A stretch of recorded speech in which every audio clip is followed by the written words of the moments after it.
ఈ వీడియో పూర్తిగా చూడండి, మేము ఏం చేస్తున్నాం ఏంటనేది మీకు అర్థమవుతుంది. మేమైతే బండిని గ్యారేజ్ తీసుకెళ్తున్నాం, ఎందుకు ఏంటనేది ఈ వీడియోలో మొత్తం మీకు క్లారిటీగా చూపిస్తాను చూడండి. మా బాబా కూడా తాళం చేతిలో పెట్టి బండిని అయితే గ్యారేజ్ తీసుకెళ్ళి ఆయిల్ అయితే చేంజ్ చేసుకురామన్నాడు. బండి వచ్చేసి 182 మన ఇండియాలో పికప్ లైఫ్లో ఉంటుంది అనమాట బండి. ఇది మాన్యువల్ అనుకుంటారేమో, ఆటోమేటిక్ ఇది కూడా. మీకైతే లొకేషన్స్ అన్నీ చూపిస్తుంటూ తీసుకుంటూ వెళ్తాను. సువేక్ పోర్ట్ అని ఉంటుంది, ఆ ఏరియాకి అయితే వెళ్తున్నాం అనమాట. మేము చూసారా టనల్స్ కూడా ఎంత నీట్గా కట్టుకున్నారు వీళ్ళు. కువైట్లో వైర్లే కనిపించమన్నారు, ఈ వైర్లు కనిపిస్తున్నాయి ఏంటని చూస్తున్నారా. వైర్లు అనేది హైవే కదా, అన్నీ పాస్ అవుతాయి కాబట్టి వాటికి ఏమి ఇబ్బంది లేకుండా పై పోల్స్ అని వేసారనమాట. మా వాడు బండి గట్టిగానే కొడుతున్నాడు, ఇది బాబాగడికి వెళ్తే ఇన్ని గట్టిగా కొడతాడు.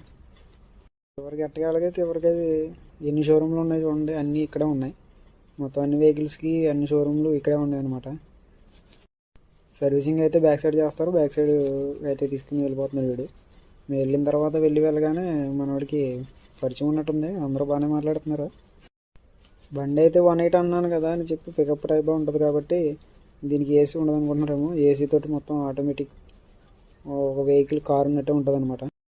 పెద్ద సినిమా హాల్లో మల్టీప్లెక్స్ ఉన్నట్టే ఉంది గురు. ఇదేంటిది కానీ చూస్తే షోరూమ్ అంటే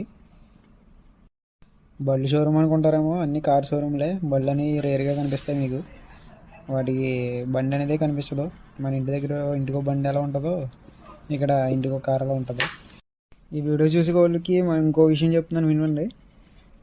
ఒకటి కారు 2 కార్లు ఉంటాయని చెప్పేవాళ్ళని ఎప్పుడు మనం నమ్మొద్దు. ఎందుకంటే ప్రతి ఇంటికి 5 కార్లు అయితే ఖచ్చితంగా ఉంటాయి. మీ ఈ వీడియోలో చూపిస్తున్నాను చూడండి, అంతా ఎలక్ట్రానిక్. ఆయిల్ కూడా వాడు చేత్తో పోయట్లేదు, మనకైతే డబ్బాలతో తీసిపోతారు. ఇక్కడ అలా కాదు, అన్నీ ఎలక్ట్రానిక్ మిషన్స్. వాడు ఆయిల్ పడుతున్నాడు చూడండి, మీకు చూపిస్తాను. ఇంజిన్ ఆయిల్ పోస్తున్నాడంట. నేనేదో గ్యాస్ అయితే కొడుతున్నాడేమో అని నేను అనుకున్నాను. ఎట్టకైతే బిల్ అయితే చేతిలో పెట్టారు, 16 దినాలు బిల్ వేసారనమాట. చేంజ్ చేసినందుకు 5,000 బిల్ వేసి